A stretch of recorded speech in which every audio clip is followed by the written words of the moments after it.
Olá, gente, uma boa noite. Estamos dando início a mais uma live do grupo de pesquisadores cristos históricos. Desta vez estaremos entrevistando a nossa membra Júlia Guimarães Vilela, né? E nós hoje teríamos a mediação tanto minha, Cláudio Chievni, como também da nossa membra Thaís Natani, né? Infelizmente a Thaís, por acontecer alguns imprevistos, ela não pôde se fazer presente hoje conosco aqui da live. Então, a nossa entrevista, o nosso debate de hoje segue apenas com a minha mediação, né? E nós já agradecemos a todos vocês que estarão entrando aqui na live, se fazendo presentes, né? Fiquem aí à vontade para questionarem, perguntarem. E agora eu vou estar convidando a Júlia, ok? Boa noite, Cláudio. Olá, Júlia, tudo bom? Tudo Boa bem? Tudo noite. bem. Boa noite. Boa Vamos, noite para todo mundo. o pessoal está entrando aí aos poucos, né? Vamos esperar um pouquinho. Enquanto isso, vamos testando, né? A som, tudo que precisa ser testado. Beleza. Júlia, você deixa só um pouquinho mais afastado, tá bom? Que acho que dá para. Isso. Tá bom, Levanta um assim? pouquinho, que acho que consegue ver teu rosto melhor. Isso, pronto. E consegue me ouvir bem? Tô te ouvindo bem. Você também tá me escutando? Tô sim. Tá tudo tranquilo, né? Beleza. E como estão as coisas aí por Minas Gerais? Ah, tá indo, né? E por aí? Aqui tá bem. Por enquanto eu não estou na Paraíba, né? A gente tava conversando ontem, estou aqui também tô no Centro-Oeste, né? Em Brasília, passando um Aham. pedaço aqui, mas está tudo indo como possível, né? Apesar dos pesares. É, devagar tá indo. Isso. Bom, vamos dando início, né? Eu acho que a gente pode começar se apresentando, Júlia, que aí aí o pessoal vai entrando, né? Participando Uhum. aí do nosso encontro. Então, eu vou reiterar as palavras iniciais, né? Agradecer a todo mundo que vai estar entrando, participando. Fiquem à vontade para mandarem questões, perguntarem. O assunto ele é bastante instigante, né? Você pensar aí a questão da crença desse cristianismo por volta dos séculos finais da Idade Média, né? Que tem características próprias, muito interessantes também. Pensar a atuação da igreja nesse momento, que é também muito peculiar, né? Devido a uma série de fatores, de acontecimentos que se deram para aí por volta do final da Idade Média Central, início da Idade Média, né? E aí a Júlia tem se dedicado a pesquisar isso nesses já há algum tempo. Então, bem, eu vou passar agora a palavra para ela, né, Júlia? Antes de mais nada, muito obrigado por ter aceitado, né? Você que também é membro do Cristos Históricos, né? Pois é. Tem aí vários posts já na plataforma e os posts são os mais vistos, que o pessoal adora essa questão de que você gosta também de estudar, né? A questão da A questão demonologia. polêmica, né? Não, o que a gente, muitos posts da gente muito polêmicos, né? E É. aí os posts que você faz sempre assim dão muitas curtidas, né? E é bem legal isso, ver essa demanda, né, em relação a esses temas. Pois bem, Júlia, se apresente, fica à vontade, tá? Bom, primeiro eu que agradeço pelo convite, né? É bom a gente falar na orelha de outra pessoa sobre o tema que a gente está pesquisando.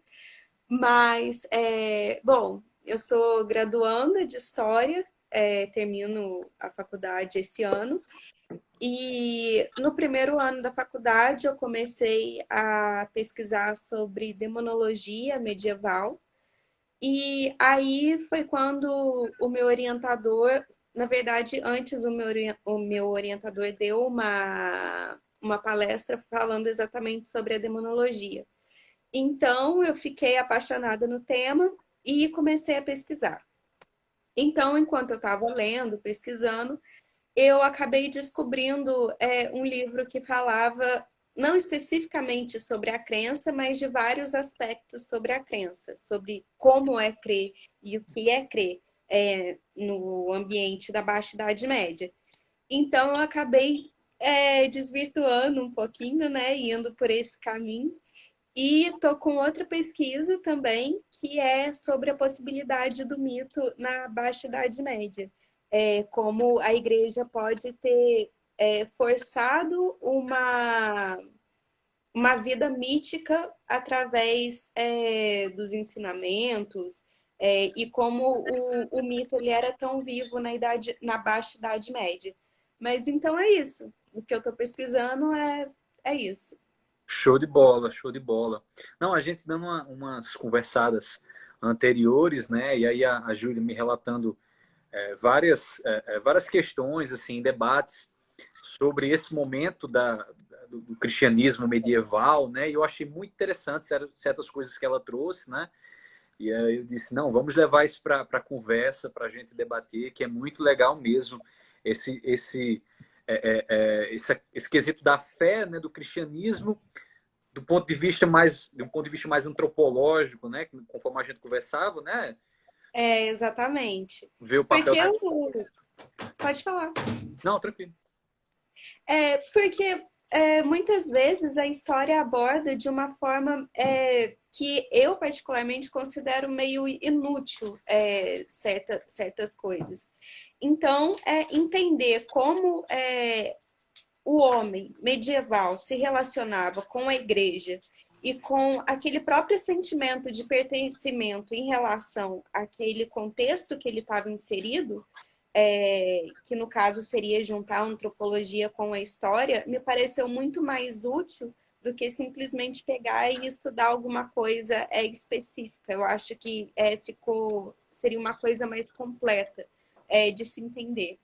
Sim, não, show, exatamente. Isso que é muito interessante esse ponto de vista, né? Outras óticas de estudo, né? Acho que a gente poderia se dar apenas ao aspecto político, né? A um aspecto, enfim, o que geralmente, né? É de praxe estudar, mas você trazendo a lupazinha para esse homem medieval é muito legal, né? Chama bastante atenção. Ô, Júlia, o pessoal está entrando aí, né? Já agradeço ao pessoal que está participando, né? Vou reiterar, né, as perguntas, ou melhor, o que comentei a princípio, fique à vontade para perguntar, para questionar. Esse assunto é bastante interessante, né? Então, Júlia, a primeira pergunta que eu queria te fazer, né? A gente, como eu estava dizendo, esse cristianismo medieval, ou melhor, da Baixa Idade Média, né? Não dá para você pensar, colocar numa caixinha cristianismo medieval, né? Existe É, durante todo esse tempo, do início da Idade Média ao fim da Idade Média, você tem diversos ocorridos, diversos acontecimentos, né? Que modificam as estruturas do cristianismo e modificam também a relação do homem com ele, né? Como esse cristianismo quer lidar com a pessoa, enfim, com os homens, né? Trazendo para o dia de hoje, né? Assim, eu queria te perguntar qual seria a diferença de um cristianismo dos dias atuais, né? Tipo assim, que é um cristianismo multifacetado, diversos segmentos. A gente está falando de pós, com a modernidade você tem aí a reforma, né? E com a reforma a vinda de mais. Se o cristianismo já era muito facetado desde suas origens, com o início da modernidade, ele ainda mais, e, sobretudo, se a gente pensa nos dias atuais, né? Mas aí eu queria te perguntar como é esse cristianismo da Baixa Idade Média, desses séculos que você está estudando, né? E se a gente pode traçar alguns paralelos de comparação com o presente, enfim. Fala um pouco sobre isso, Júlia. bom, eu vejo algumas coisas complexas em relação a isso, porque a gente também consegue ver muitos elementos do cristianismo da Baixa Idade Média nas missas de hoje, no cristianismo atual. Porém, existe uma grande diferença que é elementar para a gente poder compreender como era o cristianismo medieval. Primeiro que o iluminismo ele retraça a forma como a gente entende a própria palavra de religio. Então, depois que acontece a queda que rompe o Estado e a própria religião, o contexto em que a gente está inserido, ele é completamente diferente do contexto em que os medievais estiveram inseridos. Porque é um conceito analógico, anacrônico, desculpa, mas é realmente uma teocracia, porque Estado e religião, elas estavam unidas, não havia uma diferença entre uma e a outra. Então, a gente precisa considerar que hoje em dia a gente pode observar essa diferença porque a gente consegue dividir Estado e religião. Então, é a primeira coisa elementar para a gente poder conseguir entender o que é a religião, que nem era o conceito empregado na Idade Média. Entendi, entendi. Bem, esse aspecto aí eu acho que fica claro, né? Dessa diferença. Você tem um regime de cristandade, né? A cristandade pressupõe uma união do Estado com a igreja, ou melhor, isso, do Estado com a igreja, e isso, obviamente, repercute na forma como essa igreja se relaciona com o homem. Não é, Sim, Júlia? sim, com certeza. Porque o homem, ele não pode, ele não tem a opção de não crer em Deus. Porque primeiro que essa ideia, ela nem era concebível durante a Baixa Idade Média. Aquela pessoa que não crê em Deus, ela é considerada louca. Uhum. Então, por mais a igreja, ela divide a crença em qualitativa. Então, você pode ter uma crença um pouco mais forte ou, às vezes, ter uma crença um pouco mais fraca, mas você não pode deixar de crer. Então, o homem, ele para pertencer à sociedade medieval, ele precisa estar inserido, ele precisa crer em Deus. E, obviamente, se ele crê em Deus, ele vai ter que crer na igreja. Porque a igreja, ela do termo religare, que significa exatamente religar o fiel ao seu Deus. Então não existe você acreditar em Deus e não acreditar na igreja. Então só assim o homem pertence à sociedade em que ele está inserido. O Jacques Legoff, ele tem se eu não me engano, no livro O Homem Medieval, né? Ele tem uma frase que ele diz isso, né? Que tipo, para a Idade Média, não existe a lógica do não crer, né? Como você mesmo disse, né? Todos creem em alguma coisa, eles acreditam em alguma coisa, né? Assim, raras as exceções. Se isso acontecer, eu acho que ele coloca assim no Homem Medieval. Se isso acontecer, realmente tipo um estado, uma ocasião muito excepcional, assim, meio que beira a loucura, alguma coisa do tipo, né? É, Esse homem ele crê, ele sempre crê, né? Aí é interessante isso que você menciona, porque diante de um regime de cristandade, né? Eu acho que esse elo entre a igreja e o homem, nesse momento, a igreja é o caminho, né? Ela que pode, que detém as verdades sobre esse cristianismo, sobre Cristo, né? E que pode, assim, propiciar ao homem a salvação, né? uhum. Exatamente, porque a igreja é o caminho. A igreja, eu pelo menos vejo muito forte uma passagem de João, só que eu não lembro especificamente qual que era a passagem, em que Jesus disse, eu sou o caminho e a verdade. Então, a igreja, como representante desse Deus na terra, como representante também de Jesus, ela precisa mostrar esse caminho e essa verdade, a verdade ela precisa ser revelada, né? Uhum. E a igreja está ali nesse contexto específico, exatamente para específico e é estratégico, exatamente para poder mostrar, encaminhar o fiel ao que a igreja considera ser o caminho correto e conceber a salvação para aquele pecador. Então não existe outro caminho. A igreja é a salvação. Sim, sim.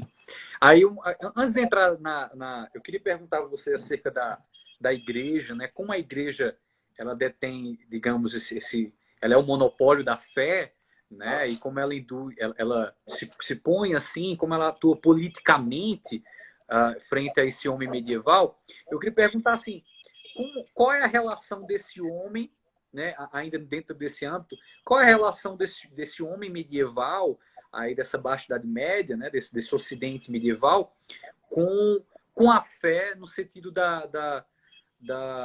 do que ele ouve, ou se ele tem de alguma maneira, né, acesso às escrituras, né, lembrando que nesse momento aí da Baixa Idade Média, você tem algumas produções, alguns manuscritos que eles vernaculares, né, em língua vernacular, né? Inclusive eu tenho estudado uma fonte, né?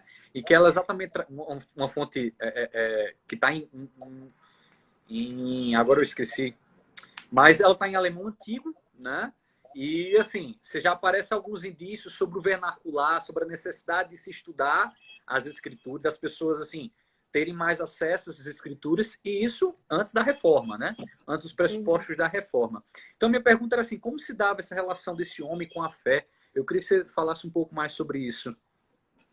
Bom, primeiro que existe uma grande diferença entre a Baixa Idade Média e a Alta Idade Média, porque é só na Baixa Idade Média em que as missas elas vão começar a ser rezadas em língua vulgar. Porque até então os padres eles rezavam as missas em latim e virados para frente, Em frente de ao frente ao altar, né? altar, de costas para o público. Então, dessa forma, é muito mais difícil, né? Você a massa, ela era iletrada, ela não sabia ler, não sabia escrever, muito menos sabia latim. Isso era uma coisa reservada aos clérigos e claramente à nobreza.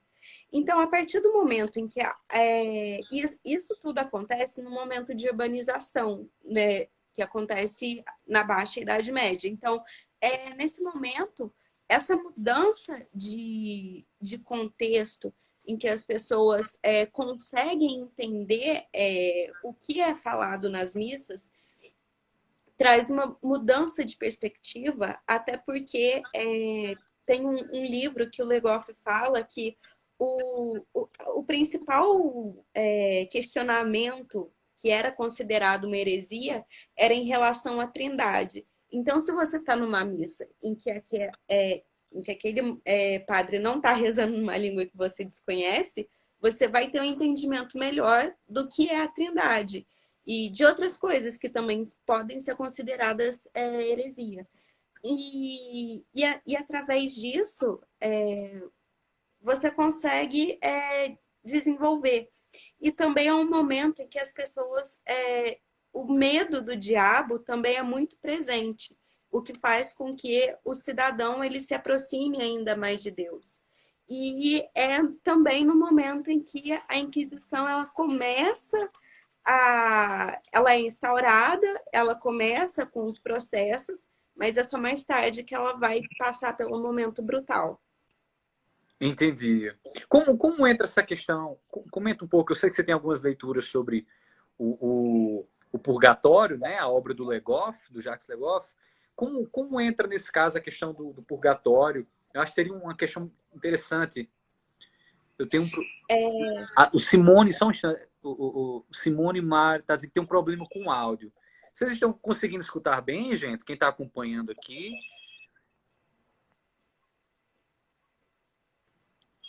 Eu sei que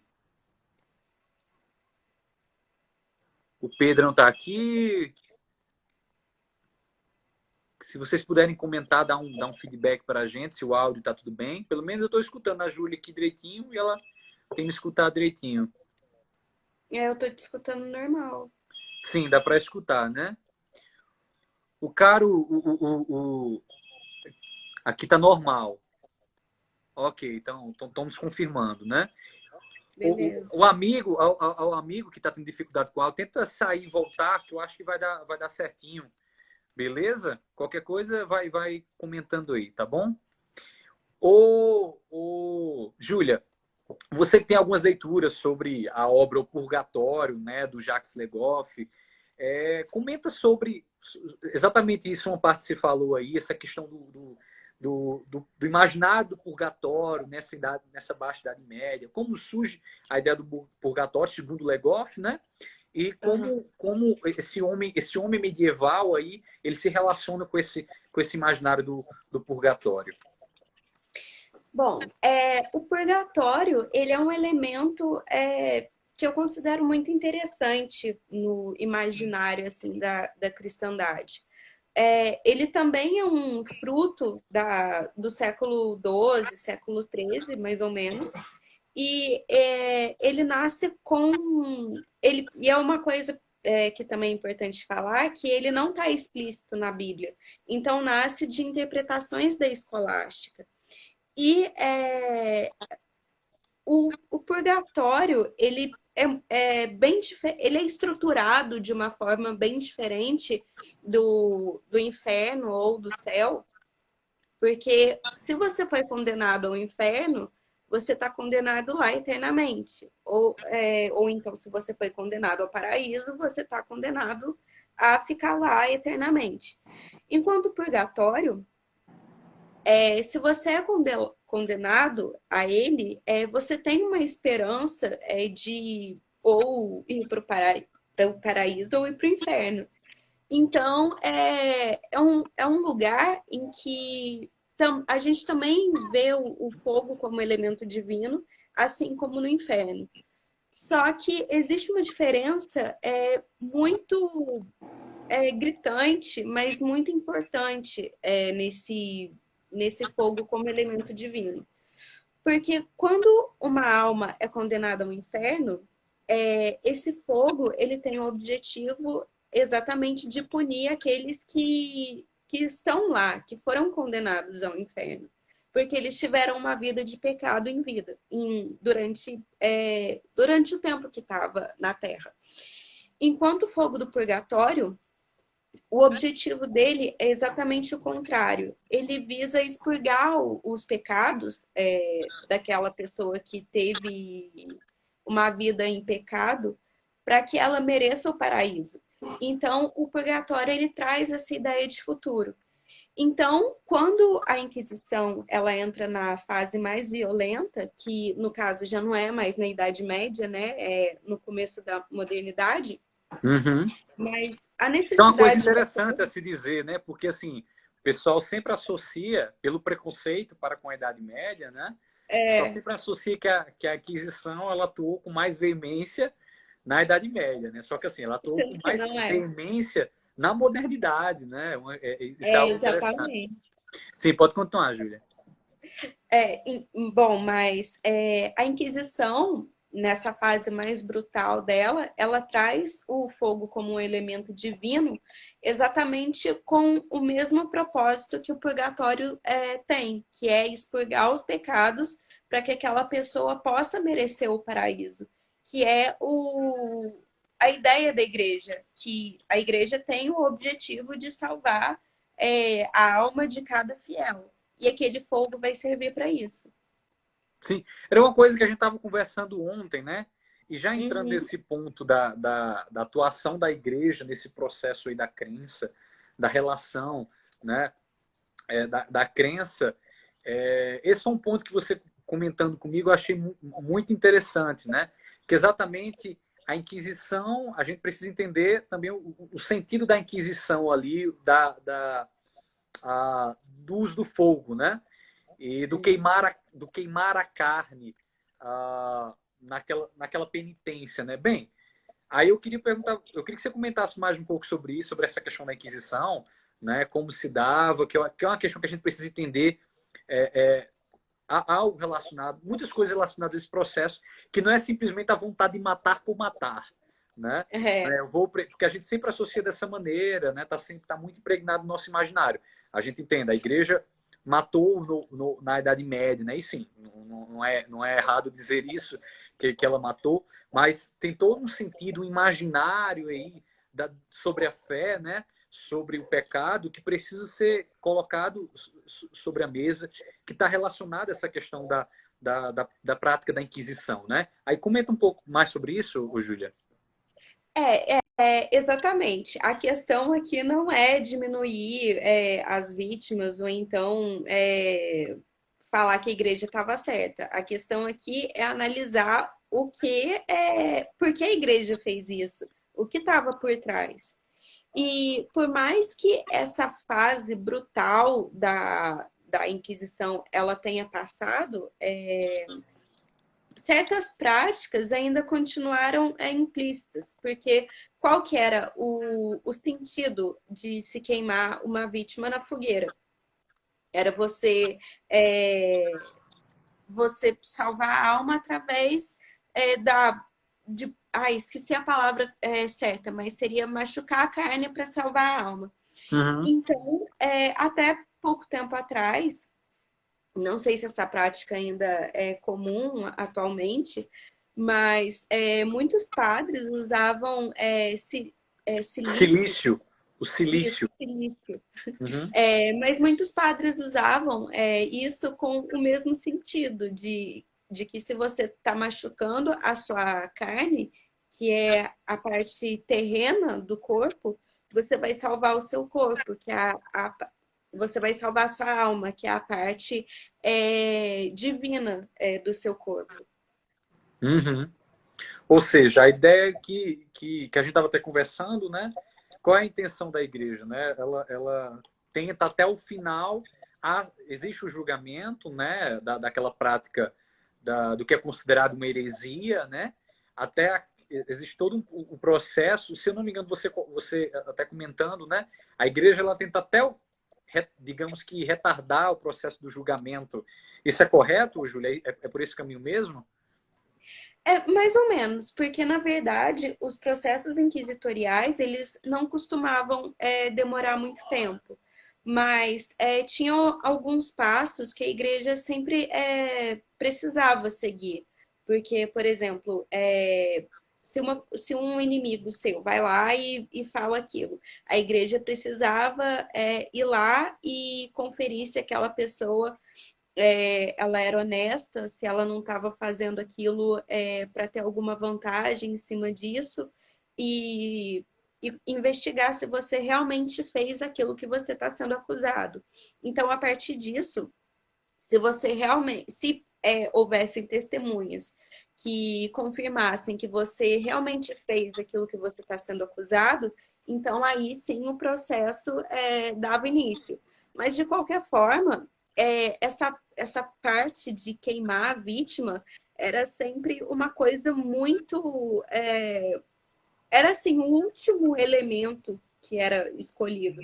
Porque Uhum. normalmente as pessoas eram condenadas a rezar não sei quantas Ave Marias, rezar o Pai Nosso. Algumas penas, como por exemplo, ligadas a usavam uma certa, digamos, um adorno para identificar que ela foi julgada, né? E que ela tá pagando pelo Exatamente. aquele pecado. Eu já vi, por exemplo, que se usava, digamos, uma espécie de chocalho, né? Ou uma coleira, algo assim, eu não sei dizer ao certo, né? Das minhas leituras sobre a Inquisição, mas que identificava publicamente que aquela pessoa foi julgada, né? Que aquela pessoa, ela foi a Inquisição a interrogou, né? Eu já vi coisas relacionadas a isso. Mas, tipo, a carne, a ideia do queimar aquele que chega no último estágio, né? Ou seja, que ele é condenado a essa pena do fogo, a ideia era também algo ligado a esse plano espiritual transcendente, né? Ou seja, comenta um pouco sobre isso, que você estava até falando sobre a carne, né? É, é... Exatamente, porque a carne, ela tá ligada ao pecado, então ela lembra muito o pecado original, vai lembrar Adão e Eva, que é a queda da humanidade, né? Então, você tem que cuidar da sua alma, é através da crença e da fé que você vai cuidar da sua alma. Então, a carne é aquilo que você menos tem que se preocupar, você tem que se preocupar com a sua alma. Então, a melhor forma de você cuidar da sua própria alma é é você indo à igreja, seguindo o que a igreja fala, você seguindo os caminhos de Jesus. Então, é dessa forma que você vai se salvar. Então, a carne, ela é uma coisa secundária, porque ela é terrena. Então, o que importa realmente é a sua alma. A alma é divina, não a carne. E o empecilho é uma vida cristã perfeita, né? Correto? Sim, o que se busca é a vida cristã perfeita. E é aí que eu vejo que o mito ele é presente na sociedade medieval. Porque é nisso que eu vejo que, ao você querer que aquele fiel siga os caminhos de Deus, Deus é um símbolo mítico. Então, se você quer que ele siga aquele caminho, é porque alguém já seguiu aquele caminho e você sabe que aquele caminho vai dar certo, porque Jesus foi salvo, ele tinha que ser salvo. Então, quando você traz isso para a Terra, então você traz aquela esperança de salvação. Por mais que você tenha o inferno, tenha o paraíso, de qualquer forma, você ainda tem esperança. Você tem o caminho para a salvação. O seu caminho é a igreja, você ter uma vida em que você não seja pecador. Tá? Mesmo que o homem seja falho, alguns pecados, beleza, é normal, porque faz parte da natureza do homem. Mas o homem, ele precisa seguir a igreja, precisa seguir os ensinamentos da igreja para que ele possa ser salvo futuramente. A Inquisição ela poderia contribuir para esse julgado herege sair do purgatório, conseguir algo relacionado a isso? Você sabe? Bom, então, como eu falei, o purgatório ele surge num momento de urbanização.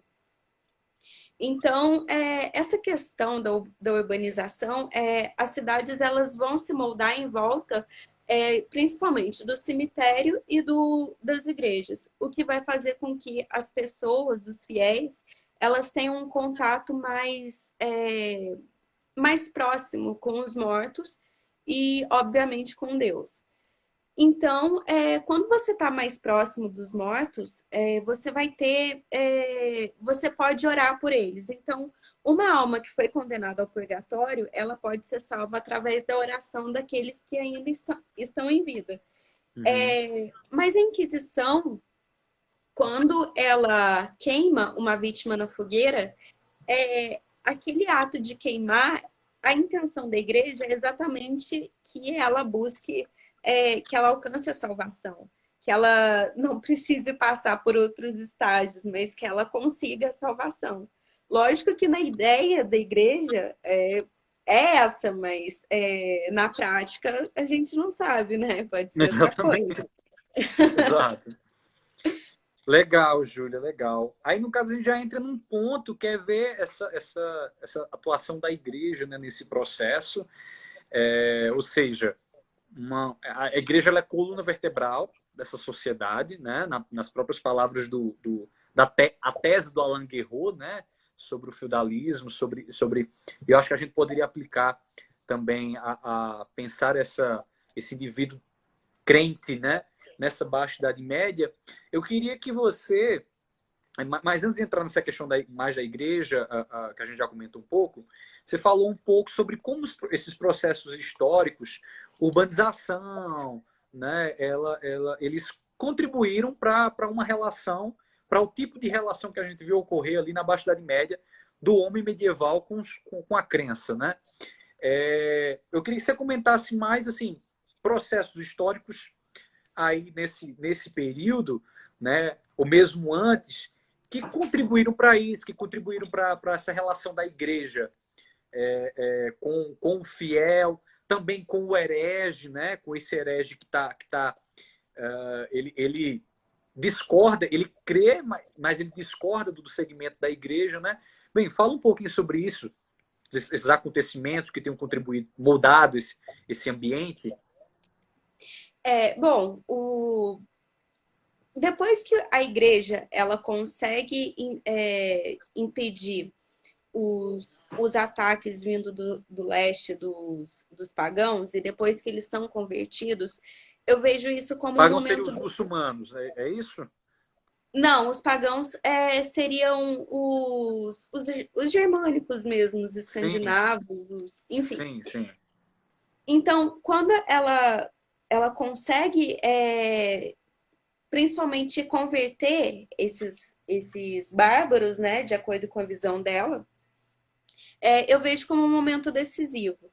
E é isso e o grande cisma também, porque a partir O disso, cisma, ela. você diz o cisma do século XI, né? Que é mil, Isso, de mil e aham, cinquenta e quatro. 1050, exato, aham. Então, ela consegue se reformular. Só que essa reformulação eu não vejo como uma coisa que é assim rápida. Ela vai demorar séculos e séculos para acontecer, e é através disso que dá para analisar como a igreja medieval, quer dizer, a igreja da Baixa Idade Média, é tão diferente da igreja da Alta Idade Média e muito mais diferente ainda da contemporaneidade. Porque, então, a partir disso, a igreja ela consegue olhar para os seus fiéis e ela consegue olhar para si mesma. Então,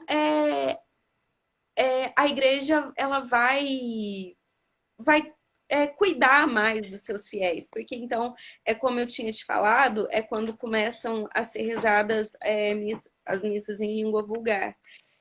E até então as missas eram rezadas em latim, as pessoas não entendiam, então como que você vai entender, como que você vai seguir uma coisa que você não entende?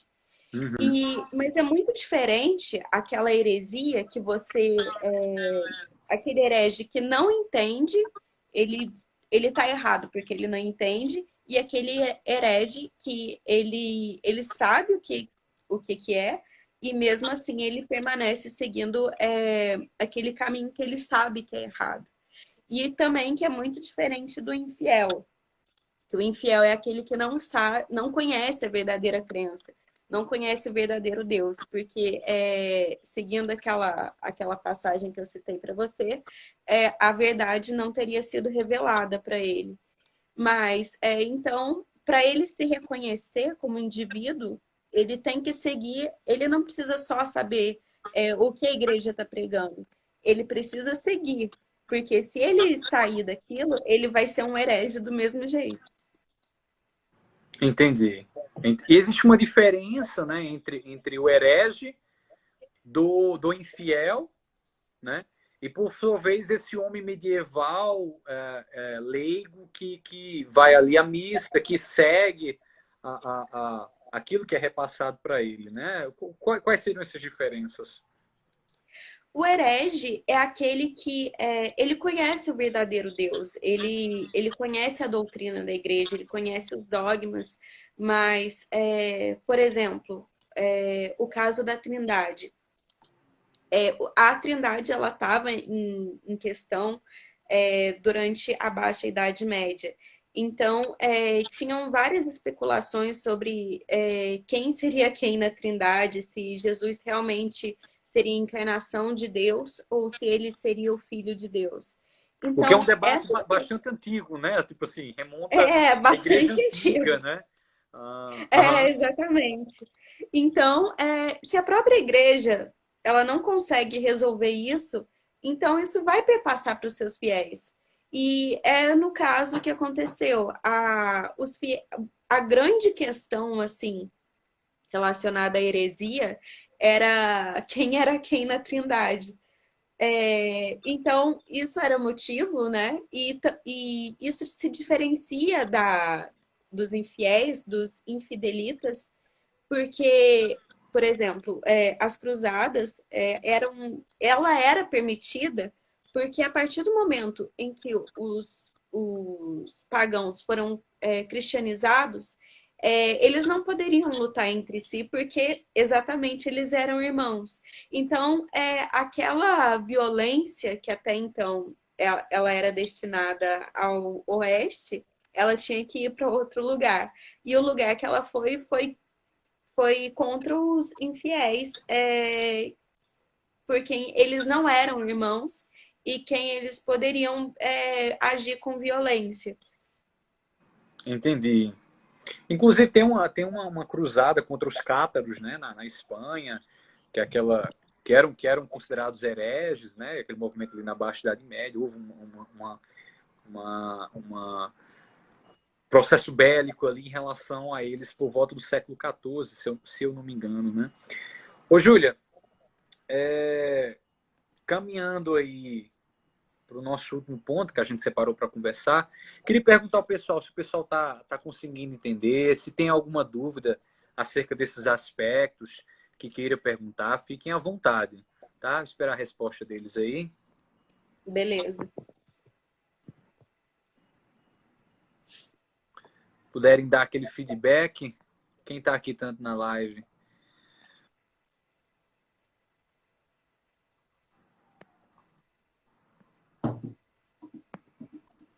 Bem, então eu acredito que esteja tranquilo, aparentemente. Ninguém tem dúvida por enquanto.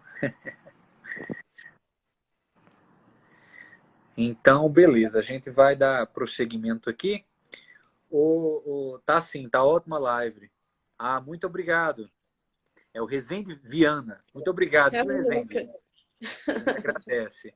Silveira também aqui. Né? Rafa Studert. A parte ruim é que você não sabe o nome por completo, né? Tá todo mundo com o nome do Instagram. Às vezes é difícil saber, né? Mas, pessoal, muito obrigado por estarem acompanhando aqui a live, tá bom?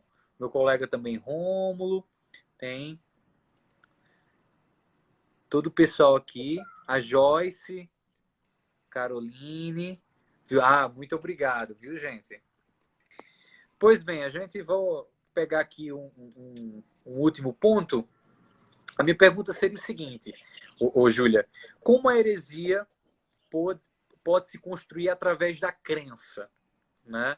Pensando nesse aspecto da crença aí na Baixa Idade Média, como essa heresia ela é construída, né?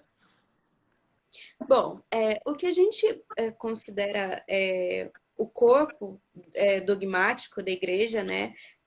A crença, ela não era uma coisa livre, porque existe uma diferença entre o que a gente considera crença hoje e o que realmente era a crença na Idade Média. Porque hoje tem um historiador que chama Jonathan Sperber, alguma coisa assim, eu não lembro o nome direito dele, que ele analisa muito bem essa questão, que hoje em dia você crê e a igreja, mesmo sendo uma instituição sagrada, ela não está ali na parte central daquela crença. Ela está lá para apoiar, para te dar um caminho. Enquanto na Idade Média, a igreja ela era o centro disso tudo. Você não conseguia crer em um sem crer em outro, porque a crença ela se constitui através do conhecimento mais opinião. Então, você não consegue escapar muito disso. Então, como você está muito preso nisso, é a sua forma de, como que eu posso dizer? Esse é o caminho. A igreja é o caminho. Então, se você se desvirtua disso, a sua opinião ela não pode ser considerada, porque se você tem uma opinião diferente daquilo que é o corpo dogmático, aquilo se transforma em heresia.